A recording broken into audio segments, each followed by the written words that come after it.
Assalamualaikum warahmatullahi wabarakatuh. Ibu bapak hadirin sadaya nu dimuliakeun ku Allah, dihormat ku simkuring. Nakumaha atanapi naon bedana jalma muslim jeung jalma kafir? Pasti aya beda, dina ngaran wae geus beda, kahiji muslim kaduana kafir. Diwaler ku simkuring, gampang jawabanana mah. Baina rajuli wal kufri tarkus shalah.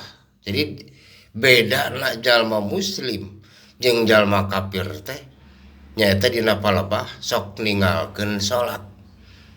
Jadi simpulna meureunana muslim mah sok salat, migawe salat, ngadegkeun salat.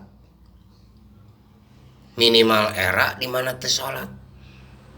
Maksimalna mengadegkeun. Ari kafir mah sok ninggalkeun salat. Tara salat we kaasup kafir.